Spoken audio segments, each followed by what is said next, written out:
Genèse chapitre 14. Nous allons lire à partir du verset 17. Il est écrit: après qu'Abraham fut revenu vainqueur de Kedorlaomer et des rois qui étaient avec lui, le roi de Sodome sortit à sa rencontre dans la vallée de Chavé, qui est la vallée du roi. Melchisédek, roi de Salem, fit apporter du pain et du vin. Il était sacrificateur du Dieu très haut. Il bénit Abraham et dit: béni soit Abraham par le Dieu très haut, maître du ciel et de la terre. Béni soit le Dieu très haut, qui a livré les adversaires entre tes mains. Et Abraham lui donna la dîme de tout. Le roi de Sodome dit à Abraham: donne-moi les personnes et prends pour toi les biens.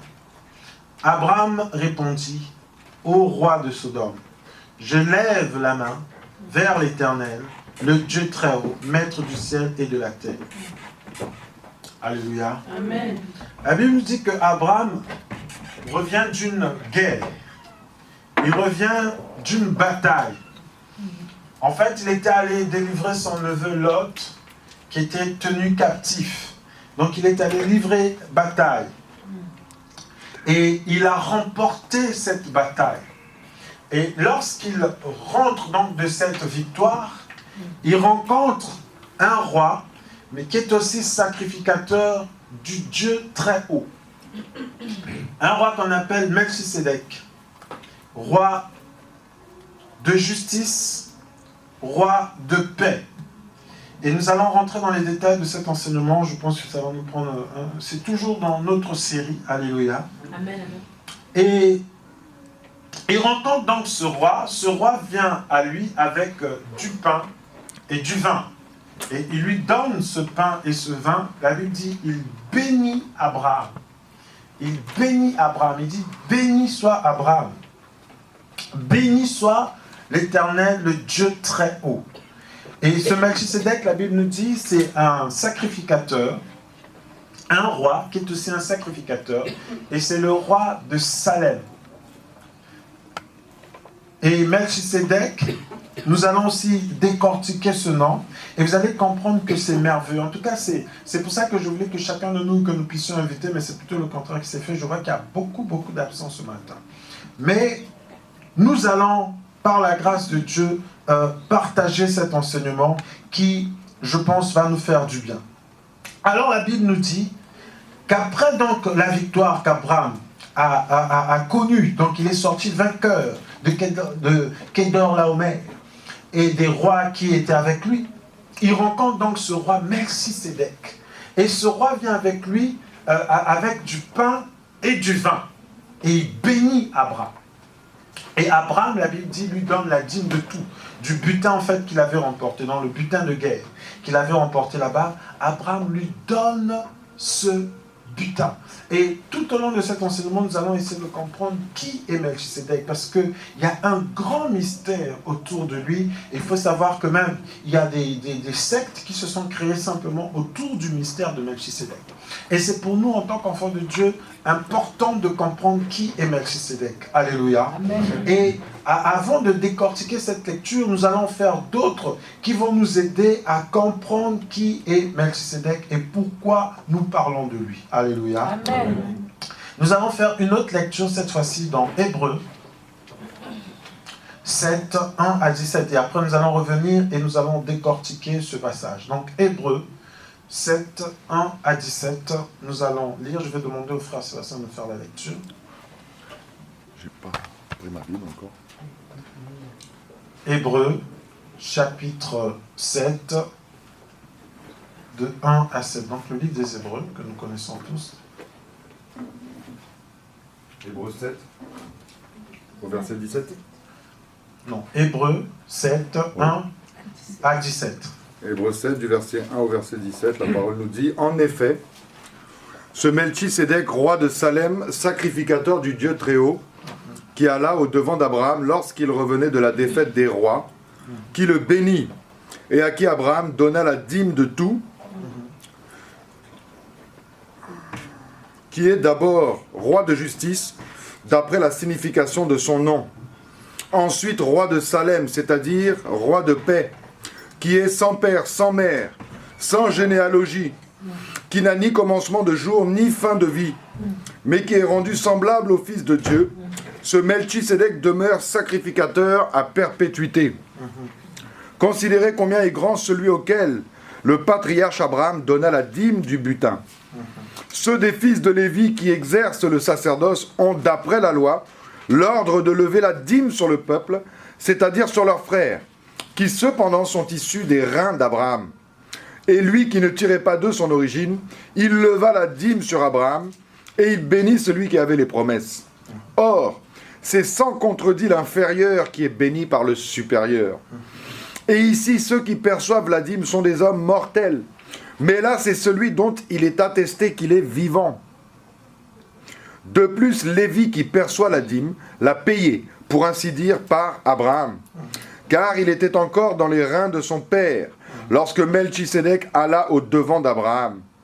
Si donc la perfection avait été possible par les sacerdoces lévitiques, car c'est sur ce sacerdoce que repose la loi donnée au peuple, qu'était-il encore besoin qu'il parût un autre sacrificateur selon l'ordre de Melchisédek et non selon l'ordre d'Aaron? Car le sacerdoce étant changé, nécessairement aussi il y a un changement de loi.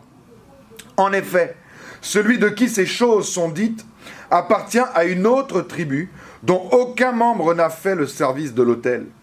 Car il est notoire que notre Seigneur est sorti de Juda, tribu dont Moïse n'a rien dit pour ce qui concerne le sacerdoce. Cela devient plus évident encore quand il paraît un autre sacrificateur à la ressemblance de Melchisédek, institué, non d'après la loi d'une ordonnance charnelle, mais selon la puissance d'une vie impérissable. Car ce témoignage lui est rendu. Tu es sacrificateur pour toujours, selon l'ordre de Melchisédek. Alléluia. Amen. Acclamons très fort pour le Seigneur.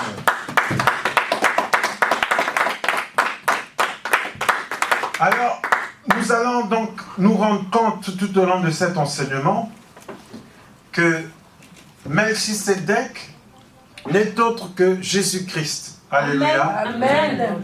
Or, mes bien-aimés, pourquoi nous parlons de Melchisédek aujourd'hui? Toujours sur la continuité de notre enseignement. Or, nous savons ici, nous avons dit, et nous l'avons démontré à suffisance, que le Seigneur Jésus-Christ n'est autre que Dieu lui-même. Quand on te dit Jésus-Christ est Dieu, tu te dis, mon Dieu, blasphème. Et même ceux qui disent que Jésus-Christ est Dieu, lorsqu'on lui dit, mais démontre, ils n'arrivent pas, ils s'arrêtent là, Jésus-Christ est Dieu. Mais nous avons démontré qu'en fait, en réalité, le Père et le Fils ne font qu'un, parce que la Bible dit que le premier commandement en Israël, et ça, tout juif le connaissait, que le premier commandement en Israël, et personne ne pouvait transiger avec ce commandement, c'est que, ô Israël, l'Éternel est un. Alléluia. Amen. Il n'y a pas trois dieux. Il n'y a pas Dieu le Père, Dieu le Fils, Dieu le Saint-Esprit. Erreur. Blasphème. Ceux qui pensent que ceux qui disent que Jésus-Christ est Dieu blasphème, mais c'est le contraire. Parce que dire qu'il y a Dieu le Père, Dieu le Fils, Dieu le Saint-Esprit, c'est du polythéisme. Et c'est donc du paganisme. Et c'est donc païen que de penser comme cela. Il n'y a qu'un seul Dieu. Et rien qu'un seul. Alléluia. Amen. Amen. Amen. Il n'y a qu'un seul Dieu et rien qu'un seul. Et là, Abraham sort d'une victoire. Tout comme chacun de nous, des fois, nous pouvons avoir une victoire. Dieu nous donne la victoire sur nos ennemis, parce que la Bible dit que c'est l'Éternel, le Dieu très haut, donc El Elyon, le Dieu très haut, qui a donné la victoire à Abraham. Il lui a livré les ennemis entre ses mains. Et ce matin, laisse-moi te dire que Dieu te livre tous tes ennemis entre tes mains. Amen. Amen. Amen. Tes ennemis, ce sont ceux-là qui font que tu puisses tourner en rond. Que tu ne puisses pas rentrer en possession de la bénédiction que Dieu a déjà donnée. que tu ne puisses pas saisir cette bénédiction. Parce qu'en réalité, tous ceux qui sont en Christ sont déjà bénis. Amen. Alléluia. Amen. Dans le livre d'Éphésiens, il dit que nous sommes bénis en toute bénédiction dans les lieux célestes en Christ Jésus. Donc tu es déjà béni, le fait d'accepter le Seigneur dans ta vie comme sauveur et Seigneur personnel. Il y en a qui vont te faire croire pour que tu sois béni, il faut que tu leur donnes une offrande de je ne sais combien d'euros, de je ne sais combien de dollars, faux et archi faux. En étant dans le Seigneur, tu es déjà béni. Amen. Il arrive maintenant que tu ne sois pas encore en possession de ta bénédiction. Parce que la Bible déclare aussi longtemps que l'héritier demeure enfant, il ne rentre pas en possession de son héritage. C'est géré par des tuteurs. Mais au temps marqué par le Seigneur, quand celui-ci devient fils. Or, qu'est-ce qui te rend fils? Alléluia. Amen. C'est la nourriture solide que tu prends qui te rend gaillard colosse dans le Seigneur. Alléluia. Qu'est-ce qui te rend fils? C'est l'Esprit de Dieu qui vient s'investir en toi et tu laisses la totale place au Saint-Esprit d'agir dans ta vie. Alléluia. Qu'est-ce qui te rend fils? C'est la mise en pratique de la parole de Dieu que tu reçois. Alléluia. Alléluia. Amen. Et le monde attend avec un ardent désir donc la manifestation, la révélation des fils de Dieu. Alléluia. Amen. Donc là, il va rencontrer Melchisédek. La Bible dit que Melchisédek est sans généalogie. Il n'a ni père, ni mère. Et il est sacrificateur du Dieu très haut. Donc, il n'est pas de la sacrificature d'Aaron. Parce que là, la sacrificature selon l'ordre d'Aaron n'a pas encore commencé. La sacrificature selon l'ordre d'Aaron consiste en quoi? On puise donc les sacrificateurs d'une tribu, celle de Lévi. Le sacerdoce revient à cette tribu-là et pas à une autre. Ça, c'est selon l'ordre d'Aaron. Donc, à la manière d'Aaron. Alléluia. Amen. Comment cela a été prescrit par Moïse? Que ça, c'est la tribu qui n'aura aucune possession de terre. Et eux, ils vont vivre des dîmes qui vont prélever sur toutes les autres tribus. Alléluia. Amen. Et c'est pour ça que la Bible dit, dans Hébreux que nous avons lu, Lévi a prélevé la dîme sur ses frères. Mais Abraham, dont est sorti Lévi, lui-même a donné la dîme à Melchisédek. Et Melchisédek l'a béni. Alléluia. Amen. Or, on est béni par le supérieur. La Bible dit que l'inférieur est béni par le supérieur. Et il l'a béni comment? Il l'a béni en apportant du pain et du vin. Du pain et du vin. Or, le pain et le vin, ça c'est des grands symboles, déjà même pour la foi chrétienne. C'est-à-dire pour notre alliance à nous. Le pain et le vin sont les... Nous allons décortiquer cela. Alléluia, c'est important. Il apporte le pain et le vin pour bénir Abraham, qui revient d'une victoire. Et donc, le Seigneur dans notre vie, parce que la Bible dit qu'il est semblable au Fils de Dieu, donc il est semblable. C'est-à-dire que c'est pareil. Alléluia. Il est pareil. Quand on entend semblable, il faut comprendre par là pareil. Donc il est pareil au Fils de Dieu. Et c'est pour ça que je suis revenu brièvement pour dire que nous avons déjà dit que le Fils de Dieu veut dire Dieu lui-même. Voilà pourquoi les Juifs, ils étaient énervés quand le Seigneur se présentait en tant que Fils de Dieu. Parce qu'ils comprenaient ce que ça voulait dire. Alléluia. Et pour eux, c'était inconcevable qu'un homme puisse dire « Je suis Fils de Dieu ». Et voilà pourquoi il a interrogé pour comprendre, est-ce qu'il veut réellement dire ce qu'il est? C'est pour ça que nous voyons dans Jean 8, ils ont poussé la conversation très loin. Et c'est pour cela que dans Jean 8, lui, il leur a dit, vous dites que vous êtes le fils d'Abraham. Mais en réalité, vous ne l'êtes pas. Parce que vous m'aurez, vous aurez été dans la joie de me voir. Parce que votre père Abraham a été dans la joie lorsqu'il m'a vu. Il a dit, mais tu n'as même pas 40 ans, 50 ans, et tu dis tu as vu Abraham, mais quand est-ce que tu l'as vu? Il dit en vérité, je vous le dis, avant qu'Abraham ne soit, je fus. Et là, ils ont compris parce qu'ils s'adressaient à qui? Aux pharisiens. Et les pharisiens, donc, c'est la confrérie de la religion juive qui croit en l'incarnation et la réincarnation. Donc, eux, ils croient à la réincarnation, à la résurrection.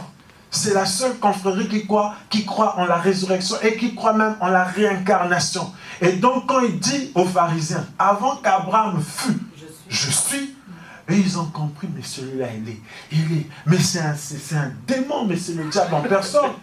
Donc il veut dire qu'il est Dieu. Parce qu'il n'y a que Dieu qui est son fin de jour. Alléluia. Amen. Alléluia. Qui n'a ni commencement ni fin.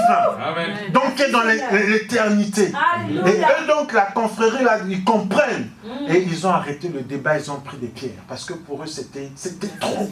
C'était une déclaration insupportable, c'est l'abomination même. Ils ont pris les pierres pour le lapider. Alléluia. Parce qu'ils venaient de comprendre par là que Jésus-Christ leur disait que je suis Dieu. Oh, alléluia. Alléluia. Amen. Alléluia. Amen. Ils ont compris par là que Jésus-Christ est en train de leur dire je suis Dieu. Et Abraham, votre père, s'est réjoui lorsqu'il m'a vu. Yes. Mais quand est-ce qu'Abraham l'a vu? Alléluia. C'est lui qui a béni Abraham avec le pain et le vin. Alléluia. Amen. Or, le pain, c'est quoi? Il dit lui-même. Je suis. Vous dites que vos pères ont mangé le pain qui vient du ciel. Non, en vérité, le pain qui vient du ciel, c'est moi. Alléluia. Et celui qui ne mange pas, celui qui ne mange de ce pain, il ne peut pas être sauvé. Alléluia. Il dit que c'est lui le pain. Et il dit que ce vin-là, c'est son sang. C'est le sang, et la Bible dit que ce sang-là, c'est le sang de notre alliance. Amen. Amen. Voilà pourquoi lorsque tu vas prier et que tu dis le sang, ne crois plus que le sang recoule une seconde fois. En fait, dans ta prière, quand tu parles du sang, si tu invoques le sang, tu rappelles simplement cette alliance. Yes. Alléluia. Amen. Tu n'invoques pas le sang comme pour dire chaque jour le sang coule. Parce que, attention, ce sang a coulé une fois pour toutes. Nous ne sommes pas dans l'alliance des répétitions des choses. Nous sommes dans une alliance où la chose a été faite et a été faite une fois pour toutes. Yes. Alléluia. Alléluia. Amen. Je vous ai dit, nous ne sommes pas dans l'alliance où les choses se font une fois par an, tous les ans. Ça, c'est l'ancienne alliance. Donc, ceux qui fêtent la nativité une fois par an, tous les ans, ils se considèrent, sans le savoir, dans l'ancienne alliance, qui est inférieure à notre alliance à nous. Alléluia. Amen. Alléluia. Amen. Ceux qui fêtent une certaine fête, que ce soit la fête de Pâques, tous les ans, une fois par an, ils sont dans l'ancienne alliance. Vérité. Alléluia. Amen. Parce que nous, notre Pâques, c'est tous les jours. Parce que notre Pâques, alléluia, Alléluia. l'agneau pascal pour nous, c'est Jésus. Amen. Et Jésus, tu ne le manges pas une fois par an, mais tu le manges tous les jours. Alléluia. Parce que c'est la parole qui te donne la victoire. Amen. Alléluia. Amen. Médite ce livre de vie. Alléluia. Tous les jours. Alléluia. Amen. Amen. Amen. Et c'est l'agneau pascal. Tu le manges tous les jours. Amen. Amen. Nous ne sommes pas dans l'alliance où les choses se font une fois par an, tous les ans. Et donc là, il rencontre Melchisédek, qui est le roi de justice. Parce que Tzedek, c'est la justice en hébreu. Alléluia. Amen. Tzedek, justice. Et il est roi de Salem. Donc roi de paix. Alléluia. Or, le seul roi de paix, c'est Dieu lui-même. Il n'y a pas un autre roi de paix. Voilà pourquoi Jésus-Christ, en son temps, il a dit, moi je vous donne la paix, pas comme le monde vous la donne. Parce que sa paix à lui n'a rien à voir avec la paix du monde. Alléluia. Amen. Dans le monde, nous vivons des semblants de paix. Il y en a qui se proclament comme étant hommes de paix. Alléluia. Amen. Alléluia. Il dit non, moi je suis l'homme de paix. Comme le candidat de l'honorable. Il aime se présenter en homme de paix. Alléluia. Mais pourtant, après, on entend des bombardements. Mais qu'est-ce qui se passe? Alléluia. Amen. Amen. Donc, là, Melchisédek rencontre Abraham. Et il lui apporte le pain et le vin. Le pain, c'est Jésus-Christ lui-même. Parce qu'il dit, je suis le pain de vie. Alléluia. Le pain, c'est quoi? C'est la parole. Parce que dans notre alliance, il y a ces deux éléments. Il y a la parole et il y a le sang. Le sang par lequel nous avons la victoire. Alléluia. Nous allons lire un passage dans Matthieu 26, à partir du verset 28. Matthieu, oui, 26, 28, le frère va nous faire la lecture. Matthieu 26 au verset 28, Oui. la Bible nous dit « Car ceci est mon sang, le sang de l'alliance, qui est répandu pour plusieurs, pour la rémission des péchés. Je vous le dis, je ne boirai plus désormais de ce fruit de la vigne, jusqu'au jour où j'en boirai du nouveau avec vous dans le royaume de mon Père. » Il dit, ce sang est votre alliance pour la rémission des péchés. La Bible déclare que la vie de l'âme est dans le sang. Le péché s'étant répandu sur l'humanité, la mort étant rentrée dans l'humanité par la désobéissance d'un seul, comme le disent les Écritures, il fallait donc là un sacrifice pour que nous ayons la vie. C'est pour cela que ce qui préfigurait dans l'ancienne alliance, c'était le sacrifice des taureaux, des boucs qui se faisaient perpétuellement, souvent, et c'est le souverain sacrificateur qui avait cette charge, qui à la fois portait le sacrifice pour lui et celui du peuple, parce que lui-même, étant charnel, étant sujet à la tentation, et donc avait lui-même des péchés. Et le sacrifice, ces sacrifices, la Bible déclare que finalement ça n'a pas satisfait à Dieu. Et Dieu voulait le sacrifice ultime. Or, il a regardé, son regard a parcouru la terre, il a dit, il n'y a pas un seul juste, pas un seul. Donc, il n'y a aucun sang qui pouvait satisfaire Dieu, si ce n'est son sang à lui. Alléluia. Amen. Et ça, c'est ce sang, et voilà pourquoi la Bible dit que c'est ce sang qui crie plus que le sang d'Abel. Le sang d'Abel a crié vengeance. Le sang d'Abel a crié jusqu'à l'éternel. Mais la Bible dit que le sang du Seigneur crie plus encore. Yes. C'est un sang glorieux. Et ça, c'est le sang de notre alliance. Et dans cette alliance-là, donc quand il bénit, ça préfigurait. Alléluia. Ce que Abraham a vécu, ça préfigurait ce que nous vivons aujourd'hui. Il apporte le sang. Et la Bible dit que le sang, là, donc c'est l'alliance. C'est le sang de notre alliance. Et c'est par ce sang que nous avons la victoire. Parce que la Bible dit, ils l'ont vaincu à cause du sang de l'agneau et les paroles de leur témoignage. Donc c'est le sang qui te donne la victoire. Et c'est dans ce sang-là aussi qu'il y a la vie. Parce que la vie de l'âme est dans le sang. Alléluia. Amen. C'est dans ce sang-là qu'il y a la vie. Donc le vin, c'est l'image du sang, c'est le symbole du sang. Et le sang, c'est notre alliance avec le Seigneur pour notre rémission, pour notre adoption. Parce que la Bible dit que nous avons été acquis au prix de son sang.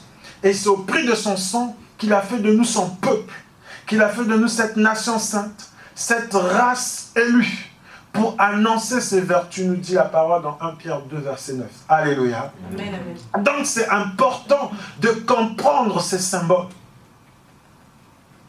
Bonjour. Allez-y, rentrez. Alléluia. Amen. C'est important de comprendre ces symboles. Amen. Amen.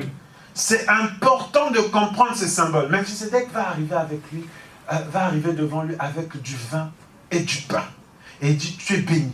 Ça, c'est comment il le bénit. Alléluia. Amen, amen. Notre alliance est une alliance de bénédiction.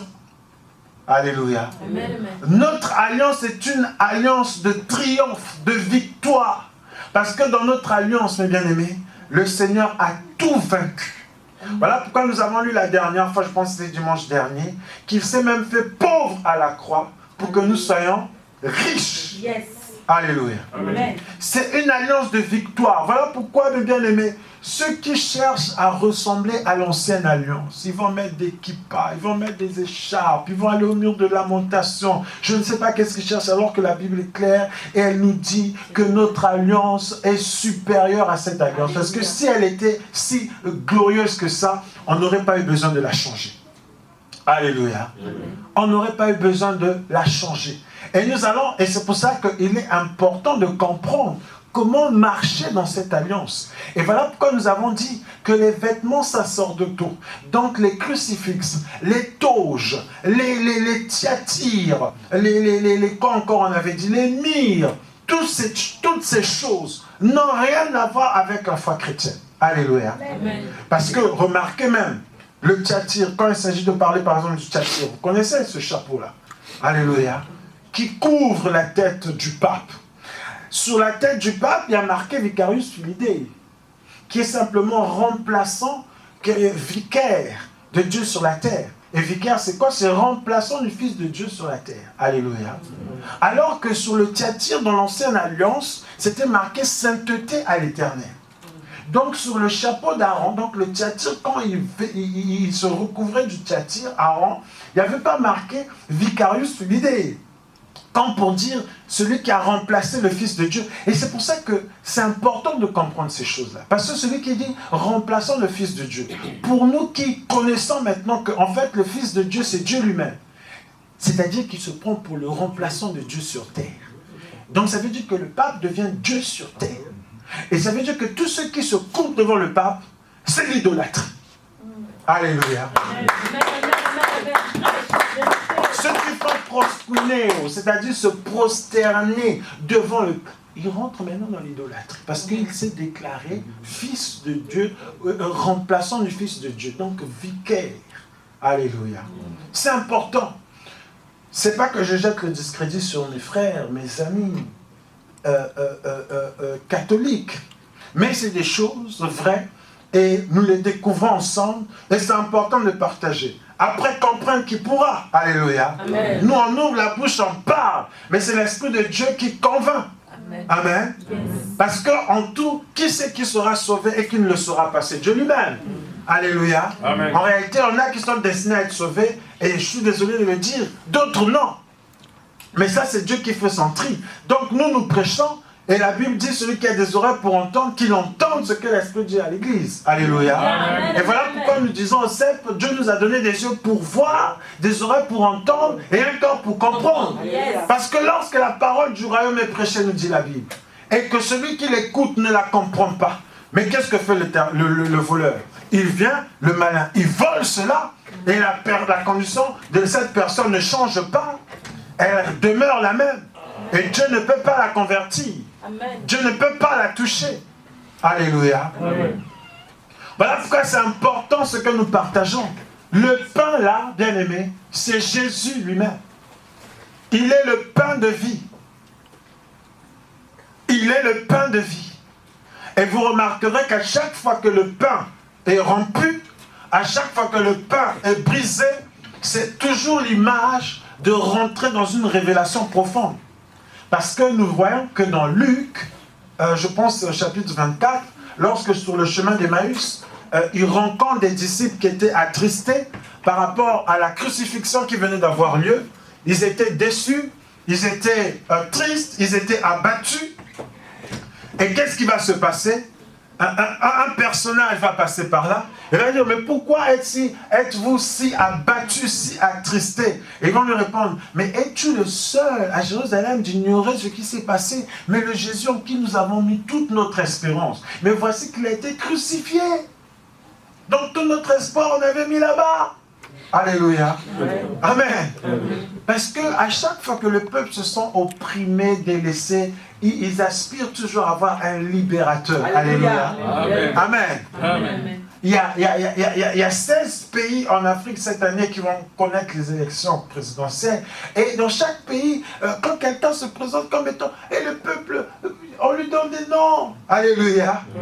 Pourquoi? Parce que les gens, et ça c'est pas d'aujourd'hui, ont toujours désiré voir un libérateur. Yes. Alléluia. Un personnage qui va les sortir de l'oppression, qui va les sortir de la misère. Alléluia. Amen. Ça c'est l'aspiration du peuple. Mais nous connaissons notre Sauveur. La Bible dit qu'il n'y a qu'un seul Sauveur. Et l'Éternel dit que c'est lui. Je suis le seul sauveur. Nous avons lu ça dans l'Ésaïe. Il dit, je suis le seul sauveur. En dehors de moi, il n'y a pas d'autre sauveur. Et nous voyons que ce sauveur-là, c'est Jésus-Christ finalement. Parce que Jésus veut dire quoi? L'Éternel qui sauve. Alléluia. Amen. Nous voyons que c'est lui qui sauve. Voyez-vous, il n'y a pas deux sauveurs. Il n'y a pas deux rédempteurs. Alléluia. Et nous avons compris même que l'agneau et le béni ne forment qu'un. Amen. Amen. Donc le Père est dans le Fils est dans le Père. Et ils ne sont qu'un. Pourquoi? Parce que Isaac pose une question à Abraham. Mais je vois le feu, je vois le bois, mais je ne vois pas. Il sait que pour qu'il y ait le sacrifice, il faut qu'il y ait l'agneau. Il n'y a pas l'agneau. Et Abraham lui répond, l'Éternel se pourvoira à lui-même. Pas seulement l'Éternel pourvoira, mais l'Éternel se pourvoira à lui-même. Donc l'Éternel cédera lui-même. L'Éternel s'arrangera lui-même. L'Éternel interviendra pour lui-même. Et on voit, finalement, ce n'est pas un agneau qui est bloqué dans les buissons, mais c'est un bélier. Et nous savons que dans cette famille, il y a le bélier, il y a la brebis et il y a l'agneau. Et lorsque le bélier va couvrir la brebis, qu'est-ce qu'ils vont donner ensemble? C'est l'agneau. Alléluia. Donc le bélier, c'est le père de l'agneau. Alléluia. Voilà pourquoi nous disons, c'est difficile à croire, mais nous disons qu'en réalité, à la croix, c'était le Père et non le Fils. Alléluia. Amen, Parce que s'il y a une préfiguration dans ce qui s'est passé entre Abraham, Isaac et le bélier, alléluia, c'est le Père qui s'est lui-même sacrifié. Parce qu'en dehors de lui, personne ne pouvait se sacrifier, étant donné que tout le monde était impur. Et il n'a pas trouvé un seul juste. Et donc là, Melchisedec, je reviens sur lui, il va rencontrer donc Abraham avec le pain et le vin. Et nous avons dit, ce pain, c'est Jésus-Christ lui-même. Et nous allons rentrer plus en profondeur. Voilà pourquoi je vous dis, ne soyons pas égoïstes. Amen. Invite la personne qui te tient le plus à cœur. Vous savez, ce que nous partageons, c'est des choses excellentes. C'est des choses qui vont booster notre foi. Amen. C'est des choses qui vont booster notre foi. C'est des choses qui vont nous catapulter. C'est pour ça que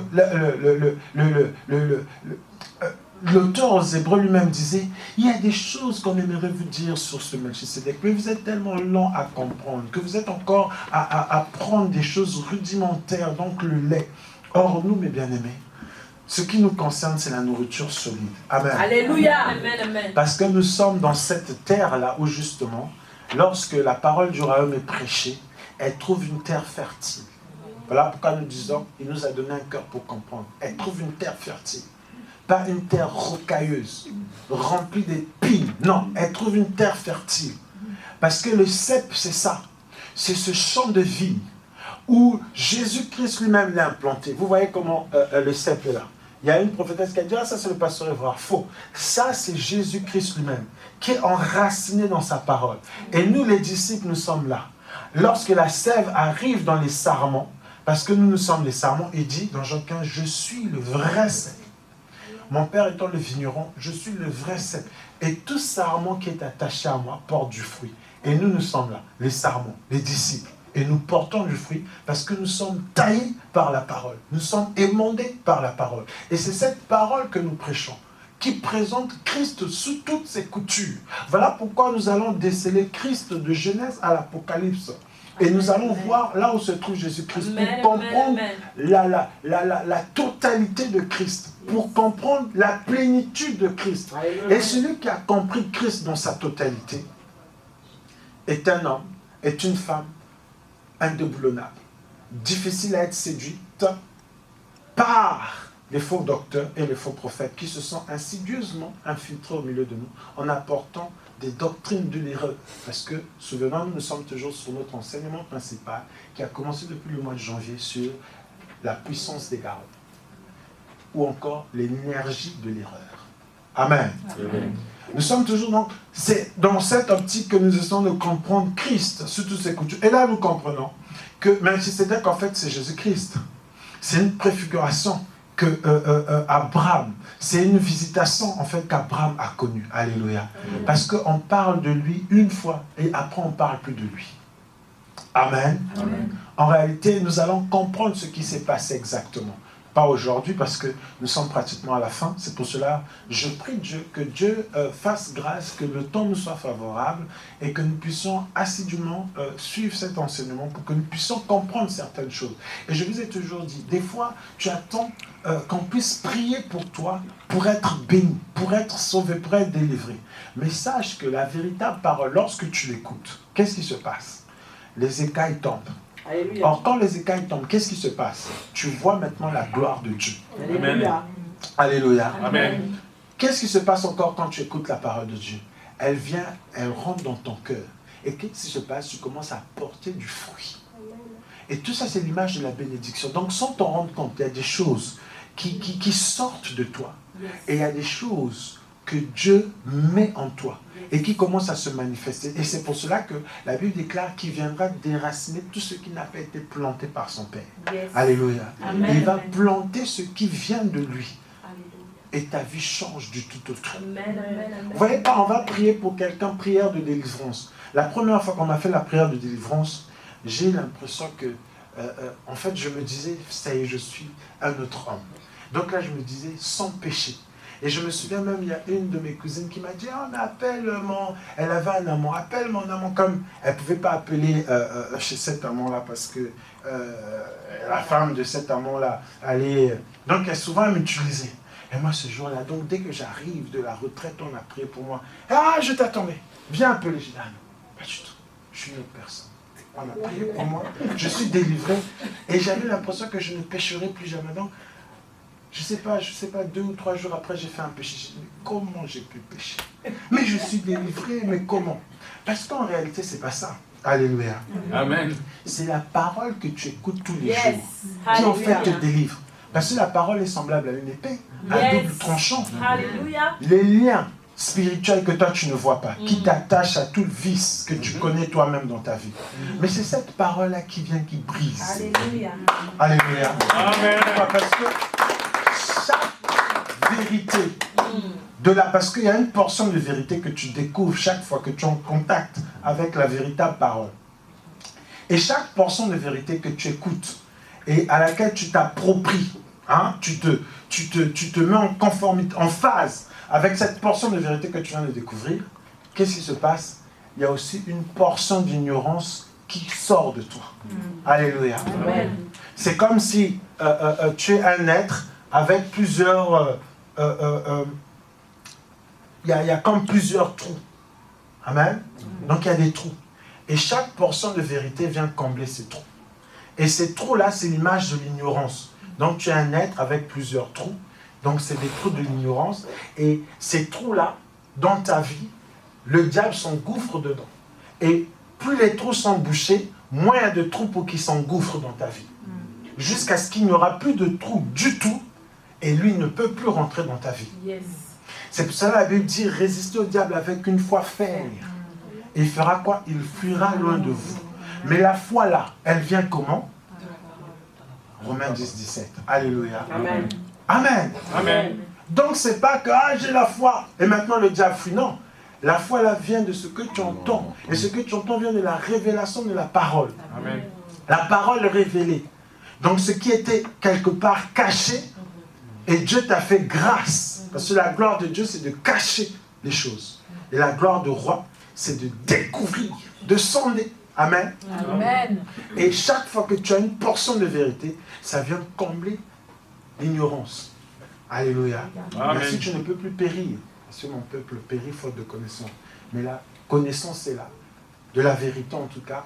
Et elle te rend libre. Donc c'est des chaînes qui se brisent. Alléluia. Et il y a donc des choses pour lesquelles tu ne pries pas, qui s'en vont. Parce que la vérité que tu connais, en fait, est une épée spirituelle qui vient briser cela. Amen. Amen. Et tu n'es plus, je veux dire, séduisable. Tu deviens inséduisable parce que le rôle des faux prophètes, c'est quoi? C'est de séduire. Et c'est des experts. Et déceler leur séduction, le bien-aimé. Vous savez, il y a des faux séducteurs et des vrais séducteurs. Il y a des séductions qui sont apparentes à des milliers de kilomètres. Tu sais, non, mais ça c'est la séduction. Il n'y a pas besoin de discernement. Mais il y a des séductions. Et celle qui, la Bible dit, si c'était possible même de séduire les élus, c'est une séduction indétectable. Alléluia. Avec l'œil nu. Mais avec l'œil du discernement, de la connaissance de la vérité, il y a quelque chose en toi qui atteste que ça c'est la séduction. Mais alors que c'est glorieux, c'est pompeux, c'est beau, c'est somptueux, c'est rempli de monde. Mais curieusement, il y a quelque chose en toi qui atteste que là, c'est la séduction. Amen. Amen. Amen. Amen. Amen. Ça, c'est la grâce que Dieu fait à ceux qui sont destinés à être sauvés. Voilà pourquoi nous partageons ces choses. Et ceux qui doivent être sauvés seront sauvés. Alléluia. Yes. Amen. Amen. Amen. Nous sommes comme dans une introduction dans ce thème, cette sous-rubrique que nous venons de commencer ce matin. Et vraiment, mobilisons-nous, invitons ceux que nous aimons le plus pour qu'ils puissent participer à cet enseignement. Alléluia. Amen. Que nous puissions comprendre ce que Dieu veut que nous puissions comprendre dans ces choses, parce qu'il y a beaucoup de choses à dire, à développer dans ce que nous venons de lire. Nous allons nous lever.